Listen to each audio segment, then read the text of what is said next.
Bueno, ¿cómo están? Vamos a continuar con las clases de estados contables. En este caso vamos a ver el estado de evolución del patrimonio neto, pero para poder elaborar el estado es necesario que ustedes conozcan algunos elementos que conforman el patrimonio neto. Así que vamos a comenzar, ¿sí? Primero por esos elementos. Nosotros hemos definido al patrimonio neto como la diferencia entre el activo y el pasivo, ¿sí? Activos menos pasivos, decimos, bueno, patrimonio neto.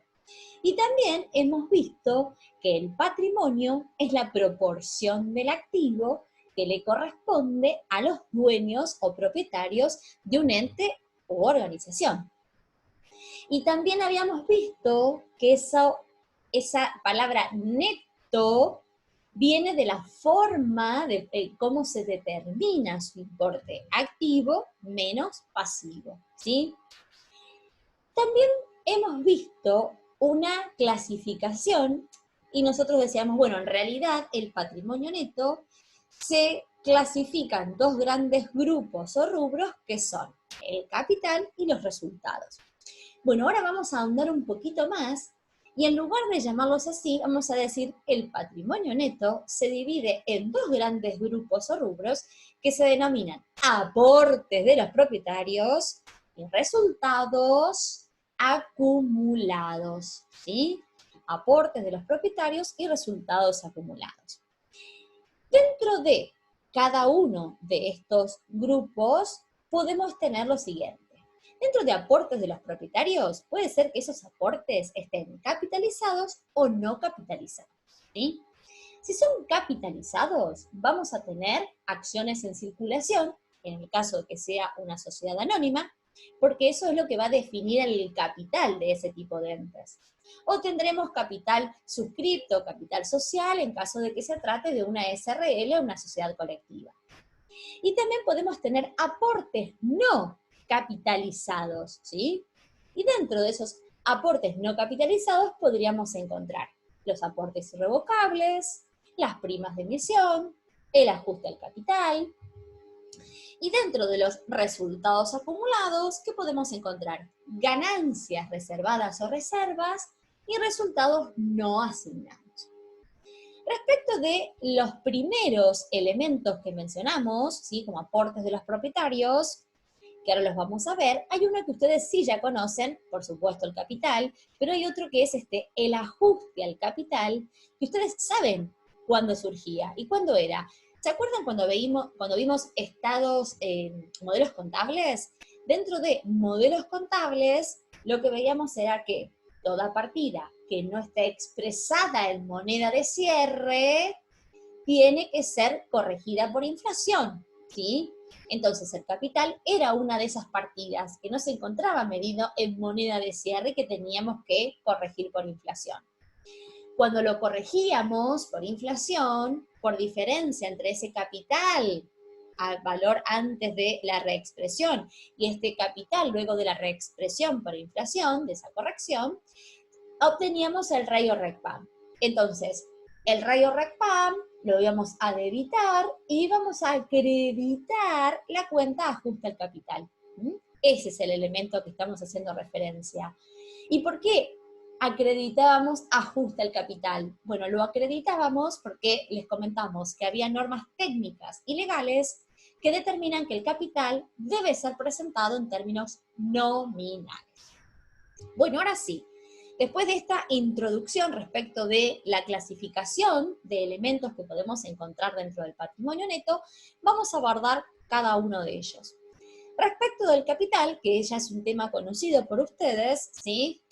Ustedes saben que ese aporte que realizan los propietarios es como si fuera el pasivo permanente, ¿no es cierto? Es decir, es ese derecho a favor del dueño titular, ¿sí? Es decir, como si fuera una deuda para el ente, pero decimos permanente, por eso luego diferenciábamos el pasivo a secas con esas deudas hacia terceros de lo que era el patrimonio neto. Ese aporte de capital, ¿cuándo se da? ¿Sí? Se da cuando los socios o accionistas hacen el traslado de propiedad de recursos al ente, ¿sí? Transfieren propiedad de sus recursos al ente, ¿sí? También hemos visto, pero tenemos que tener en cuenta que hay dos momentos, ¿sí? Cuando hay un aporte de capital. Al inicio, por ejemplo, del ente, o cuando hay un aporte de capital posterior. Y esos momentos, que son dos, son el compromiso y la integración. Respecto del compromiso o suscripción, ¿qué significa? Es el momento en que esos socios o accionistas se comprometen a realizar el aporte. Entonces, ¿qué tenemos para el ente? Para el ente tenemos un derecho a cobrar, ¿sí? Un activo, y tenemos un capital, un patrimonio neto que está aumentando, ¿sí? Es decir, que estamos en presencia de una variación cuantitativa del patrimonio neto, en este caso generado por las operaciones con los propietarios, variación cuantitativa del patrimonio neto que se genera por operaciones con los propietarios. El otro momento es la integración o efectivización, ¿sí? Que cuando se da. Y bueno, cuando deja de tener ese crédito en el ente, ¿por qué? Porque los socios o accionistas, según qué ente se trate, hacen el aporte de los recursos que se han comprometido a aportar. ¿Está bien? Entonces, definimos los dos momentos, ¿sí? El compromiso y la integración. Por supuesto que según cuál sea el tipo de ente, será cómo va a estar representado el capital. Así, por ejemplo, si es una sociedad anónima, vamos a hablar de acciones en circulación. Si estamos hablando de una SRL o una sociedad colectiva, del capital suscripto o capital social, ¿cierto? Si es una unipersonal, directamente será capital. Bueno, entrando con otro elemento que para ustedes sí va a ser nuevo, vamos a empezar a hablar de las primas de emisión, ¿sí? Y recuerden esto, habíamos dicho dos momentos, ¿sí? Compromiso e integración. Bueno, ¿qué tienen que ver las primas de emisión en todo esto? Y bueno, que en la vida del ente puede haber una nueva, ¿sí? Suscripción de capital. Se podría hacer una nueva suscripción de capital. Por ejemplo, tenemos una sociedad anónima y queremos incrementar el capital, ¿sí? Bueno, cuando queremos incrementar el capital, puede ser que ese incremento del capital lo hagamos en lo que se denomina a la par, sobre la par y bajo la par. Ustedes dirán, ¿qué es esto? Esto es lo siguiente. Ustedes saben que, supongamos que tomemos el caso de una sociedad anónima. Las acciones tienen un mismo valor nominal, ¿sí? Constante e igual. Es decir, que ante una nueva suscripción, ese valor nominal no puede diferir. Pero sí lo que puede cambiar es que en esa nueva suscripción el ente suscriba a la par, es decir, que cobre exactamente este valor nominal, que sea sobre la par, es decir, que cobre un valor mayor a este valor nominal, o que sea bajo la par, que significa que cobre un valor menor que este valor nominal. ¿Está bien? Entonces, cuando estamos hablando de una prima de emisión, significa que el ente lo que hizo es una emisión sobre la par. ¿Qué significa? Que cobre un importe mayor al valor nominal. Entonces, ¿cómo podemos definir a las primas de emisión? Así como el mayor valor pagado por encima del valor nominal de una acción. ¿Sí? Así de simple. Este es el valor nominal. Todo mayor valor pagado por encima de ese valor nominal es una prima de emisión. Veamos el funcionamiento de la siguiente manera, porque ustedes seguramente se deben estar preguntando, bueno, pero ¿por qué voy a pagar más que el valor nominal? ¿Sí? ¿En qué me afecta? ¿En qué me beneficia? Veamos un ejemplo. Supongamos que tenemos un patrimonio neto que está conformado por capital y resultados acumulados. El capital está formado por las 100 acciones de valor nominal 100 pesos cada una, y los resultados acumulados son de 3.000 pesos.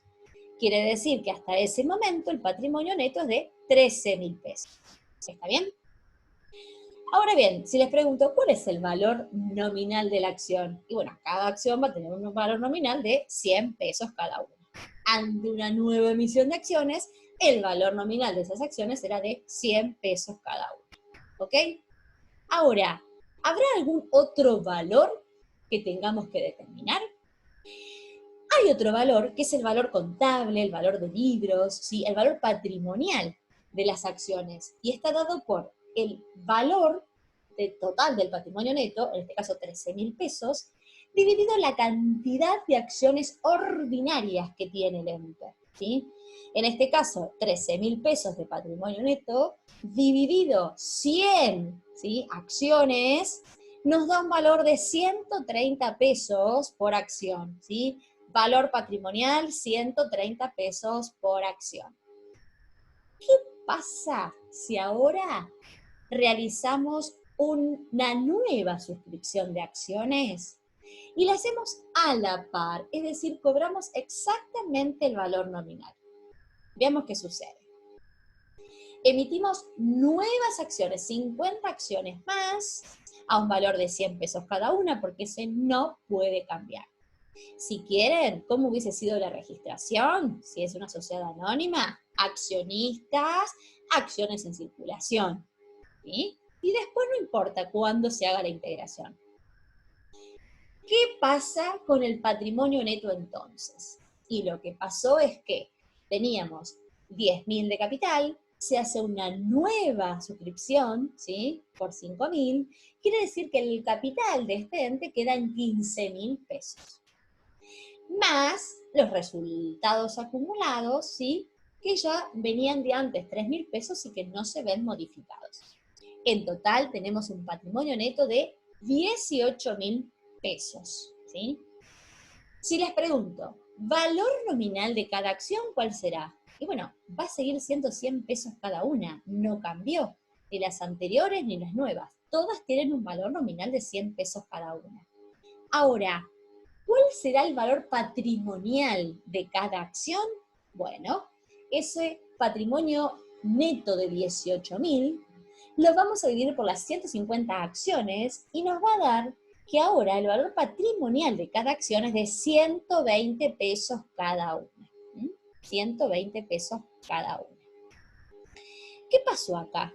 Y bueno, lo que podemos ver es que quienes hayan suscrito estas nuevas acciones han pagado 100 pesos de valor nominal y su acción tiene un valor patrimonial de 120.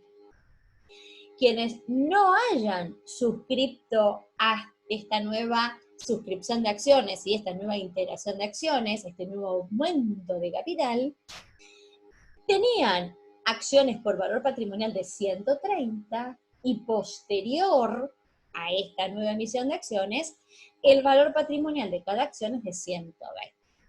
¿Qué pasó? Quienes tenían las acciones anteriormente y no formaron parte de esta nueva suscripción, vieron mermado el valor patrimonial de sus acciones. En cambio, aquellos que no formaban parte de la sociedad anteriormente y se integraron a esta nueva suscripción, pagaron 100 y ahora esa acción tiene un valor patrimonial de 120. Entonces, para evitar esta inequidad, es que muchas veces la emisión se hace con una prima de emisión, ¿sí? Es decir, ese plus que se paga por encima del valor nominal. ¿Y qué les parece? ¿Hasta cuánto podríamos cobrar de prima de emisión? Teníamos que el valor nominal era de 100, el valor patrimonial era de 130.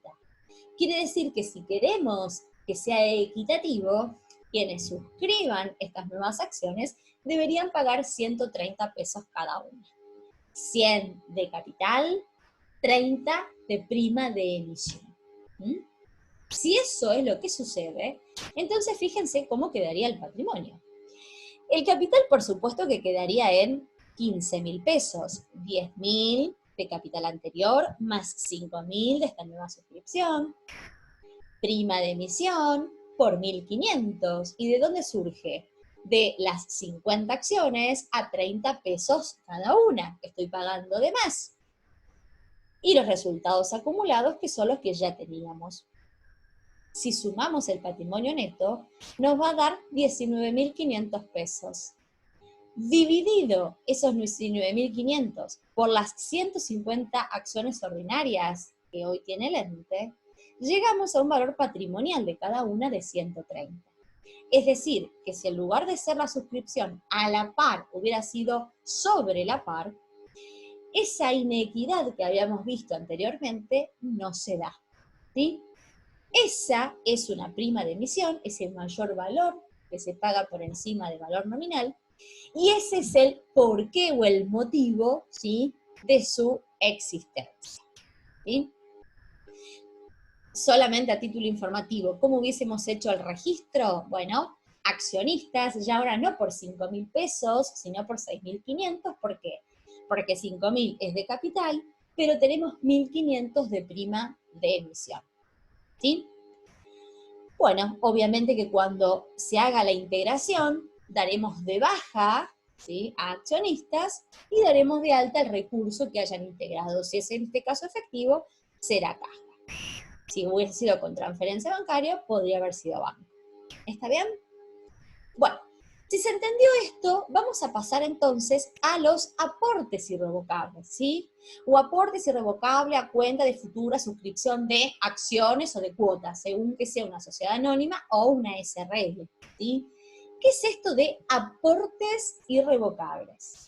Los aportes irrevocables también forman parte de los aportes no capitalizados, pero a diferencia de lo que veíamos recién, que había una nueva suscripción de acciones y teníamos el compromiso y la integración también, acá directamente está la integración, es decir, no tenemos compromiso. En un aporte irrevocable se da cuando un socio o un tercero efectúa un aporte a un ente que tiene la característica de ser irrevocable. Y ahora vamos a ver qué es eso de irrevocable. Es irrevocable para la persona que lo está aportando. ¿Esto qué significa? Que ese socio tercero, ¿sí?, aporta dinero o aporta recursos, ¿sí?, a cuenta de que se vaya a aumentar el capital en el futuro y obviamente él formará parte de esa nueva suscripción, ¿sí? ¿Quién recibe ese aporte? ¿El directorio o el gerente en el caso de que sea una SRL? Pero los reciben ad referendum de la asamblea. ¿Qué significa eso?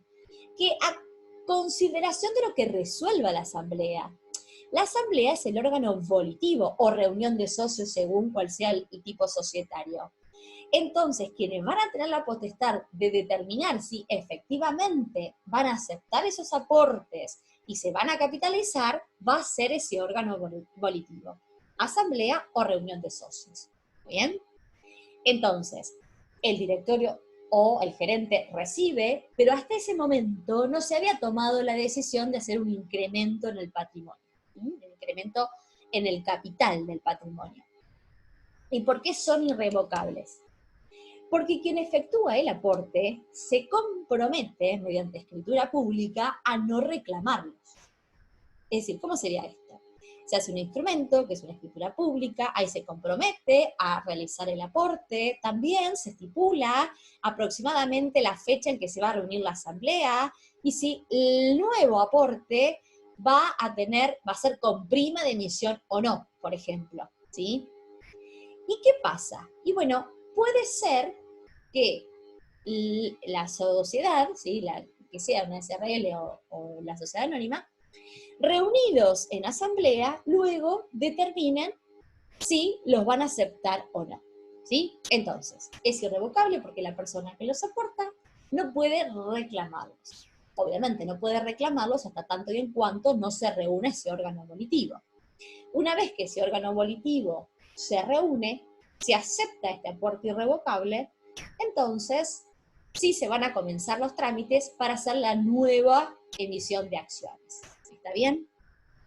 Si ese órgano volitivo no los acepta, entonces sí habrá que devolvérselos y generaremos entonces un pasivo para el ente. ¿Está bien? El tema es que el directorio o el gerente no puede decidir por sí solos hacer un aumento de capital, ¿sí?, efectuar ese aumento de capital. ¿Está? Por eso es que quedan ad referendum de la asamblea. Solamente a título informativo para ustedes, cómo hubiese sido el asiento. Caja, ¿sí? por el aporte que hace, con crédito a aportes irrevocables a cuenta de futura suscripción de acciones, que es una cuenta de patrimonio neto. O de cuotas, estamos hablando de una sociedad anónima. Cuando se aprueba, se hacen los trámites para el aumento del capital, entonces ya los vamos a tener capitalizados, daremos de baja estos aportes irrevocables y daremos de alta entonces acciones en circulación. ¿Sí? Esos entonces son los aportes irrevocables. Acciones propias en cartera. Dos palabras simplemente para que sepan. Ustedes saben que las sociedades anónimas en un momento nacieron con el espíritu de que sean sociedades abiertas, es decir, que pueden cotizar, ¿sí? La Ley General de Sociedades establece que una sociedad puede comprar sus propias acciones, pero para ello deben darse determinados requisitos, ¿sí? Puede comprarlas, pero también por un determinado periodo de tiempo, ¿sí? ¿Cuáles son esos requisitos? Que existan ganancias líquidas y realizadas, es decir, que tenga resultados acumulados, ahora los vamos a ver, que sea para evitar un daño grave y tienen que venderlas dentro del año. Entonces, si se dan estas características, un ente puede entonces comprar sus propias acciones. ¿Por qué se denominan en cartera? Porque en lugar de estar en circulación y cualquiera pueda comprarlas, las tiene el ente, ¿sí? Pero tiene que cumplir con todos estos requisitos. Bueno, vamos a ir a la segunda parte, que es la de resultados acumulados, ¿sí? Vamos a ver los resultados acumulados. ¿Qué tenemos dentro de estos resultados acumulados? Vamos a tener a los resultados no asignados y a las ganancias reservadas, ¿sí? Vamos a ver entonces qué son cada uno de estos elementos. Nosotros decimos, el ente divide su vida en periodos de igual duración en el tiempo, denominados ejercicio económico, ¿sí? ¿Y para qué era ello? Bueno, ello era porque necesitamos determinar, ¿sí?, el resultado de cada uno de esos periodos, ¿no es cierto? En el primer ejercicio económico, entonces, ¿qué vamos a tener? Y vamos a tener el capital, por un lado, en el patrimonio neto, y el resultado del ejercicio, cuenta de patrimonio neto. En ese primer ejercicio, ese resultado del ejercicio coincide con los resultados no asignados. ¿Por qué? Porque son los resultados que se obtuvieron, ¿sí?, y que no tienen destino específico. Entonces, ese resultado es un resultado no asignado, va a coincidir exactamente con su importe, pero ¿por qué? Porque no tengo acumulados de otros ejercicios, es el primero. Es entonces no asignado porque no hay una asignación o destino específico hasta el momento. ¿Está bien? Muy bien. En lo sucesivo, ¿qué va a pasar? En lo sucesivo puede ser que tenga resultados de otros ejercicios. Supongamos que estoy en el ejercicio número 2 ahora. Obtengo el resultado del ejercicio, forma parte de los resultados no asignados, pero también me pudo haber quedado algo de resultado sin distribuir del ejercicio 1.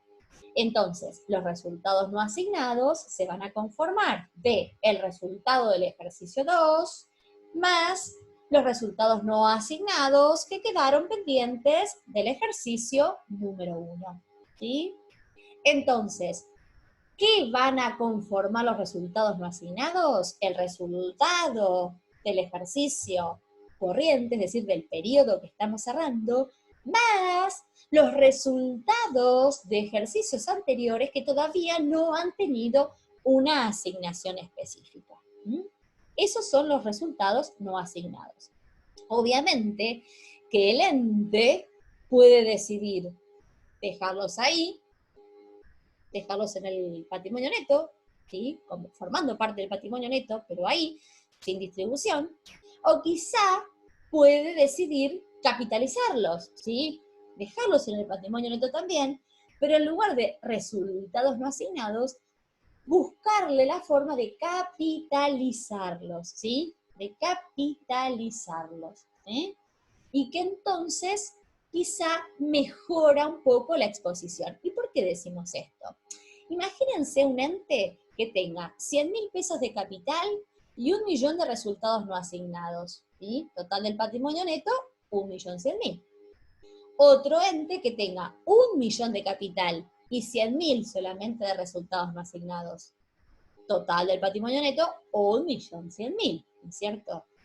Pero fíjense, el ente primero, vamos a llamarle A, ¿sí? El segundo vamos a llamarle B. El A, ¿qué es lo que tiene? 1.000.000 en resultados no asignados, con lo cual si decide distribuirlo todo entre sus socios, se quedará, salvo alguna limitación legal que vamos a ver ahora, o estatutaria, se va a quedar con el capital simplemente. O sea, puede disminuir rápidamente su patrimonio.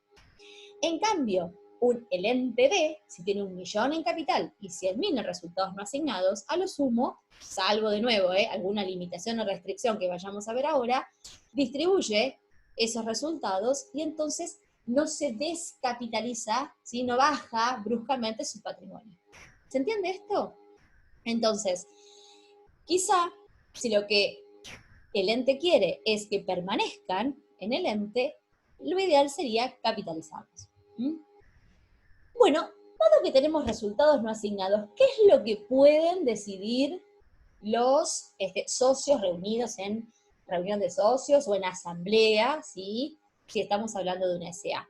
Y bueno, pueden decidir distribuir los beneficios entre sus socios o accionistas, reinvertirlos en la empresa, por ejemplo, realizando algún tipo de reservas, ¿sí?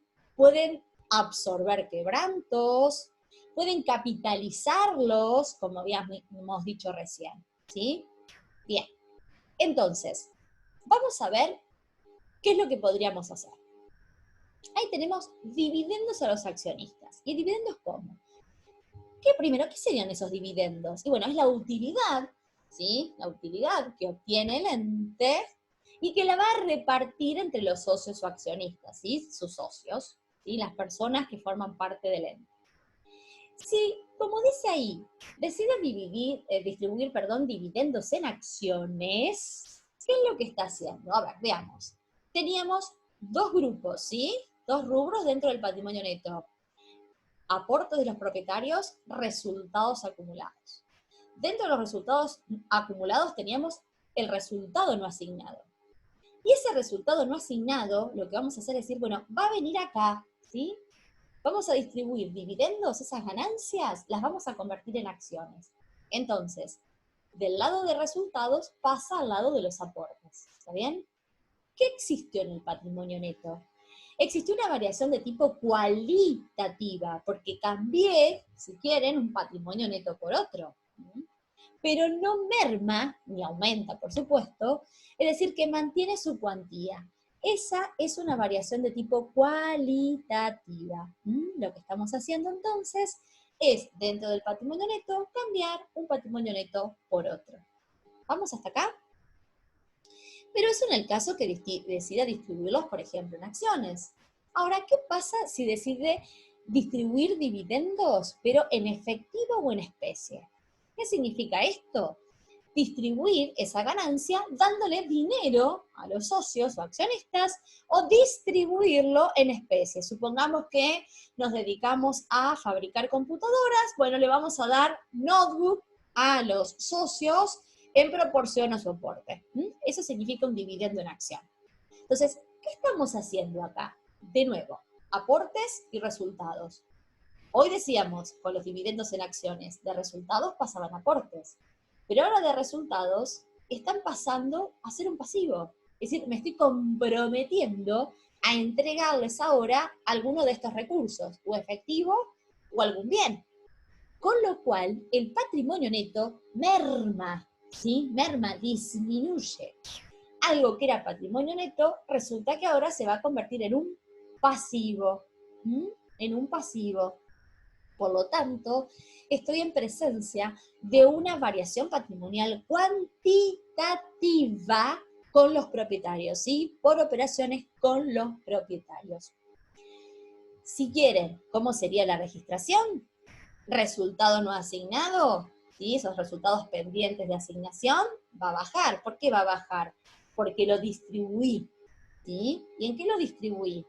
Y bueno, por ejemplo, en dividendos en efectivo. Y si eran dividendos en efectivo, ¿qué decíamos? Me estoy comprometiendo a pagar en efectivo, tengo un pasivo. También distribuyen dividendos en acciones. Me estoy comprometiendo a entregar acciones, es decir, capital. Por lo tanto, voy a capitalizar esos resultados. Es patrimonio neto, variación cualitativa.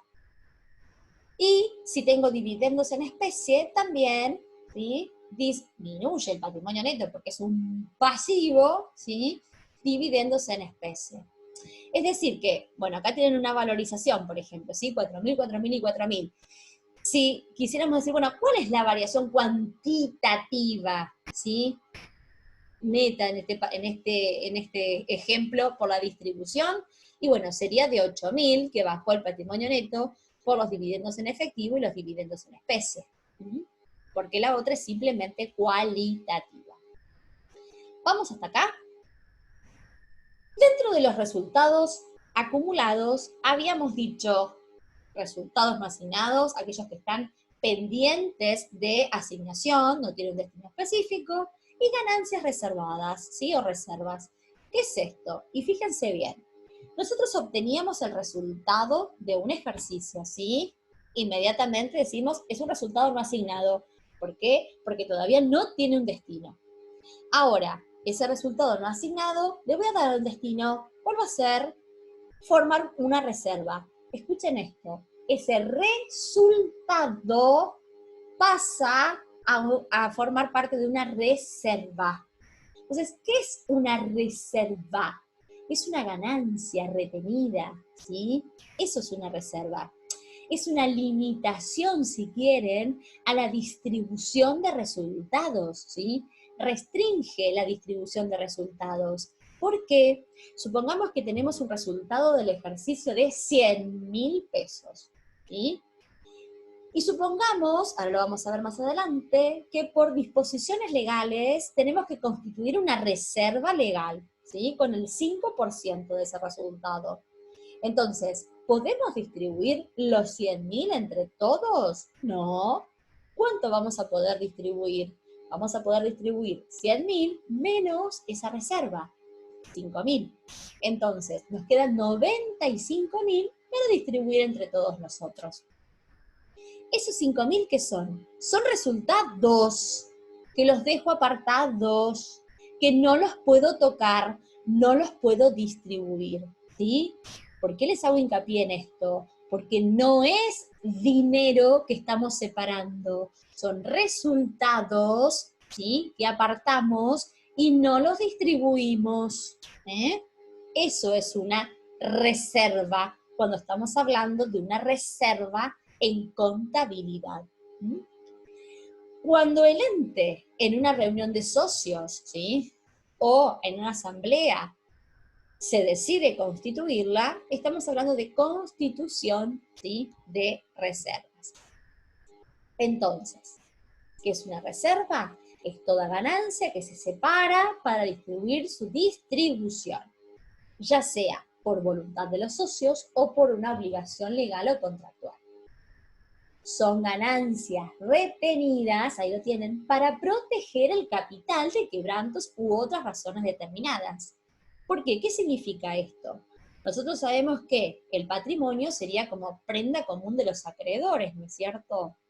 Es decir, uno de los usuarios de nuestra información contable, por ejemplo, pueden ser los proveedores. Entonces, si nosotros obtenemos un resultado negativo en algún periodo, y tenemos resultados no asignados, seguramente los vamos a absorber en primera instancia. Si no los tenemos, comenzaremos a absorber, ¿sí? Las reservas. ¿Para qué? Para no tocar el capital, ¿sí? Del ente, para no tocar el capital del ente. Entonces, ese es el espíritu, la finalidad de poder constituir estas reservas. La constitución de reservas pueden ser de tipo obligatorias o pueden ser de tipo facultativas o voluntarias. Si son obligatorias, puede ser que esa obligatoriedad provenga de una norma legal, como es la Ley General de Sociedades, o de un estatuto, y si son facultativas o voluntarias es simplemente porque el ente decide constituirlas. Dentro de las legales, entonces, tenemos a la reserva legal, como yo les comentaba anteriormente, en donde la Ley General de Sociedades, en su artículo 70, expresa que de las ganancias líquidas y realizadas debe destinarse por lo menos el 5% a constituir una reserva legal, ¿sí? ¿Y hasta cuándo constituirla? Hasta que esa reserva llegue a tener el 20% del capital. Entiéndase, capital más ajuste al capital, si es que existió corrección por inflación en algún momento. ¿Está bien? Entonces, de nuevo, una reserva de tipo obligatorio es la reserva legal, ¿sí? Para que se constituye con el 5% de esas ganancias líquidas, ¿sí? Y realizadas hasta llegar al 20%. ¿Para qué? ¿Sí? Para, en caso de que existan quebrantos, absorberlos, ¿sí? Pero esta reserva es lo que los absorbe en última instancia. Yo hace un ratito les decía, primero comenzaremos con los resultados no asignados, luego con otras reservas, y esta finalmente. Si llegamos a tocar esta reserva legal en algún momento, hasta que no se restituya su importe, no se pueden seguir distribuyendo utilidades. ¿Sí? ¿Cómo se constituye? Bueno, si teníamos esos resultados no asignados y ahora van a tener asignación, disminuye resultados no asignados y vamos a acreditar, ¿sí? Disminuyen al debe, por supuesto, por ser patrimonio neto, y acreditamos reserva legal. Si la tenemos que desafectar en algún momento, ¿sí? Haremos el asiento inverso, reserva legal, y vamos a acreditar resultados no asignados. ¿Está bien? Bien, si es una reserva estatutaria es porque tiene que estar en el estatuto ya establecida. Entonces puede ser que algún estatuto de alguna sociedad establezca que se va a constituir una reserva estatutaria con el 2-3% de esas ganancias líquidas y realizadas. ¿Sí? Y si es facultativa o voluntaria, simplemente es porque el ente decide realizarla. ¿Ah? Directamente. Bueno, se constituyen de la misma manera que la reserva legal. Siempre resultados no asignados al debe y la reserva al haber, y en caso de desafectación, la reserva al lado del debe, porque es un patrimonio neto que disminuye, y vamos a acreditar los resultados no asignados. Bueno, ahora sí, después de haber visto todos estos elementos y esperando que hayan entendido, ¿sí?, de qué se trata cada uno, vamos a ir al estado de evolución del patrimonio neto, ¿sí? Ustedes hasta acá habían visto el de situación y el de resultados. El de situación era ese estático, y el de evolución de patrimonio neto va a ser dinámico, en contraposición. El estado de resultados, también lo han visto, y también era dinámico. ¿Qué tipo de información mostraban? El de situación patrimonial, información de tipo patrimonial. El estado de resultados, información de tipo económica. ¿Se acuerdan que al principio de la cursada les decíamos la contabilidad da información o brinda información de tipo patrimonial, económica y financiera? Bueno, ustedes ya tienen una patrimonial, estado de situación patrimonial, la económica, estado de resultados. Este estado de evolución de patrimonio neto también va a complementar la información patrimonial, ¿sí? Entonces, ¿qué muestra básicamente? Va a mostrar los cambios que han acontecido en el patrimonio neto entre el inicio del ejercicio y el cierre del ejercicio, ¿sí? Entonces, en la composición del mismo vamos a tener el patrimonio al inicio, lo que ha sucedido durante el ejercicio y finalmente va a quedar la composición al cierre. Como ya les adelanté cuando les estaba comparando un poquito los estados contables, va a brindar información de tipo dinámica, ¿sí? ¿Por qué dinámica? Porque vemos la evolución del patrimonio neto durante un periodo, ¿sí? No es como el de situación patrimonial, que era una foto a un momento dado. Es la evolución que tuvo durante ese periodo. Y la estructura que tiene es de matriz. ¿Qué significa esto? Que básicamente es un cuadro que presenta filas y columnas, ¿sí? Y en esas filas y columnas vamos a ir incorporando los elementos y la variación de los elementos que ha tenido el patrimonio neto. ¿Ah? ¿Qué elementos vamos a incorporar? El patrimonio neto al inicio, ¿sí? Las variaciones o transacciones que existieron con los propietarios, y el resultado del ejercicio, que ya sabemos, el resultado del ejercicio entonces es una cuenta de patrimonio neto que forma parte de los resultados no asignados, ¿sí?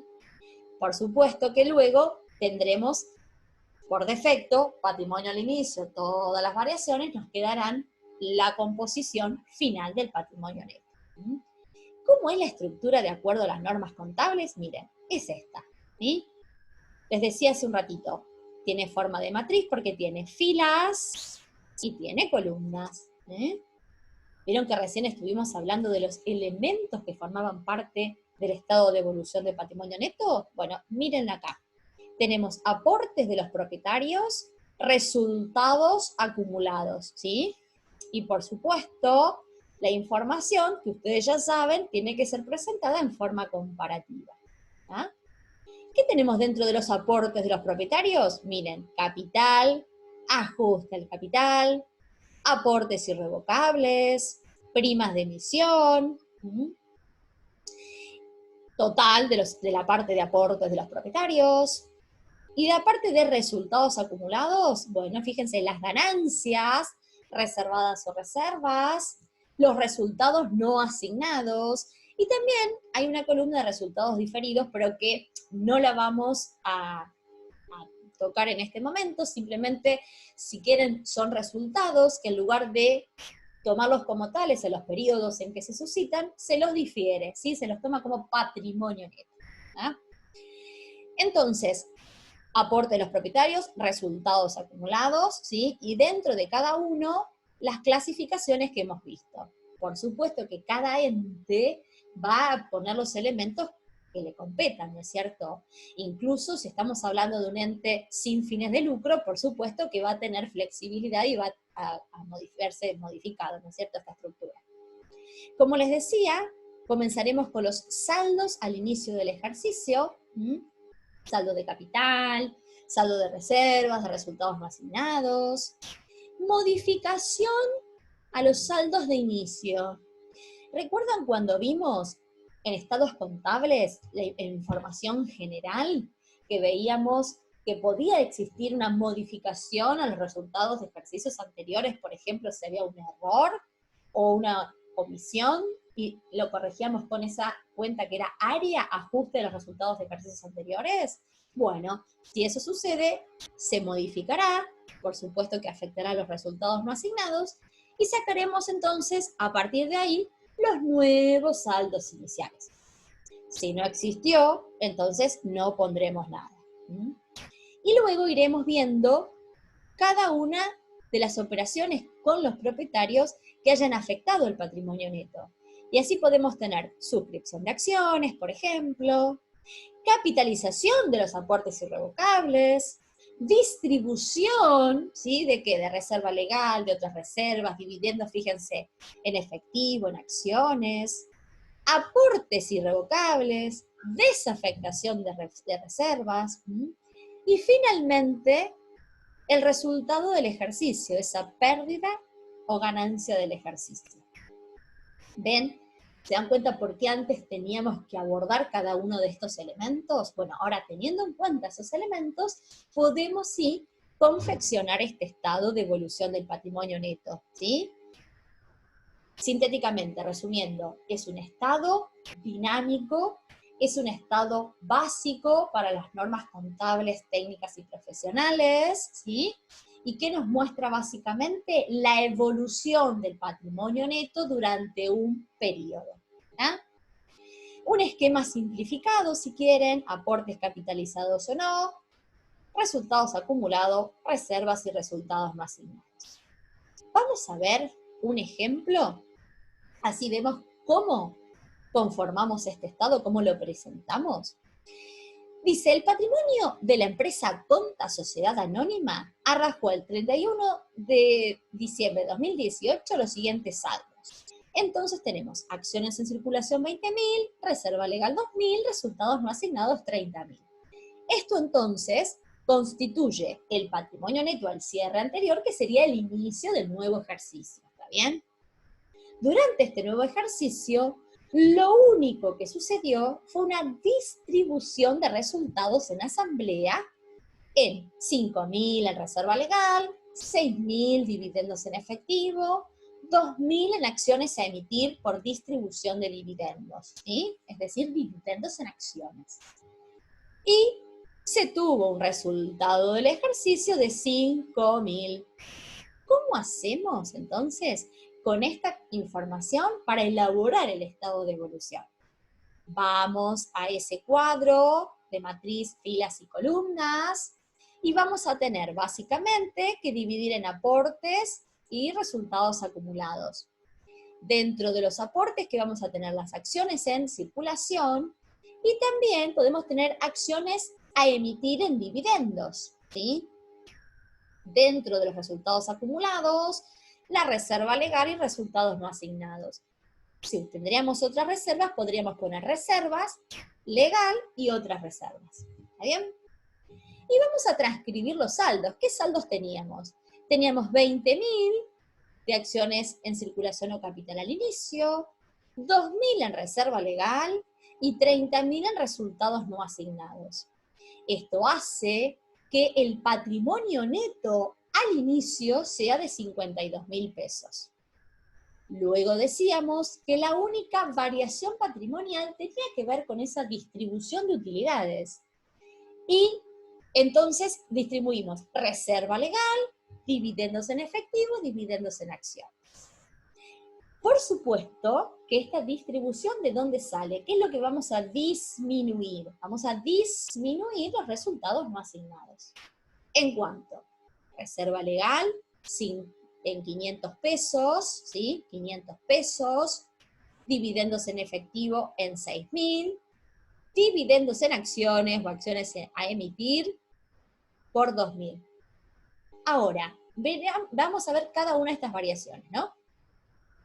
Reserva legal, disminuimos en 500 los resultados no asignados, pero ¿qué pasa? De resultado no asignado pasa a otro componente de patrimonio neto que es reserva, ¿sí? Entonces, disminuimos por un lado el patrimonio neto en 500 por el resultado no asignado, pero por el otro estamos aumentando la reserva. Entonces, no hay variación. No hay variación cuantitativa, sino solamente cualitativa en el patrimonio neto. Luego, ¿qué pasa con los dividendos en efectivo? Bueno, disminuimos, ¿sí? Los resultados no asignados, pero dijimos, los tenemos que pagar, ¿sí? Entonces se transforman en un pasivo. Disminuye el patrimonio neto. Variación cuantitativa en el patrimonio neto, por supuesto, por operaciones con los propietarios. Y estos dividendos en acciones o acciones a emitir, ¿sí? En dividendos que disminuyen en 2.000, de resultados no asignados van a pasar a la parte de aportes. Quiere decir que también cambiamos un patrimonio neto por otro. Quiere decir que tenemos una variación también cualitativa en el patrimonio neto. Finalmente, ¿qué nos queda? Nos queda incluir el resultado del ejercicio que dijimos va a formar parte de los resultados no asignados. El resultado del ejercicio también es una variación cuantitativa en el patrimonio neto. Entonces, veamos lo siguiente. Dijimos, es una matriz, filas y columnas. Primer columna, acciones en circulación, totalizamos y me quedan 20.000. Segunda columna, acciones a emitir en dividendos, 2.000 pesos. Reserva legal, teníamos 2.000, le sumamos 500, me quedan en 2.500. Resultados no asignados, 30.000. Le restamos las distribuciones de estos resultados no asignados incrementamos en el valor del resultado del ejercicio, nos queda entonces un importe de 22.500.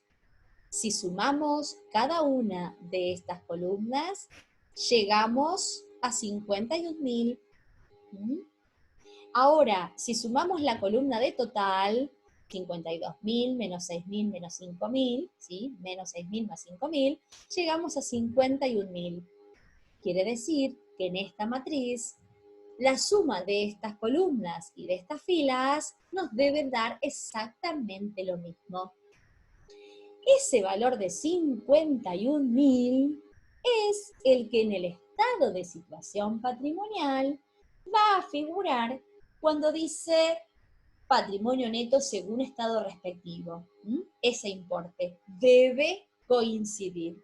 Recuerden que en el de situación patrimonial que presentábamos la composición y magnitud de activo y pasivo, pero solamente la magnitud del patrimonio neto, porque había otro estado que hacía referencia y nos mostraba su evolución, ¿sí?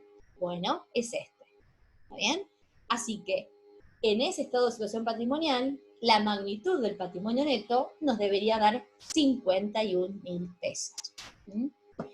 Bueno, esto es todo respecto del estado de evolución del patrimonio neto. Espero que lo hayan entendido, ¿sí? Y cualquier cosa, bueno, nos van a preguntar en las clases que tengamos la clase que viene. ¿Está bien? En la semana siguiente. O bueno, nos pueden preguntar si no por mail y demás. Bueno, cuídense, sigan al día con la materia, ¿sí? Que vamos bien. Les mando un beso y nos vemos la próxima.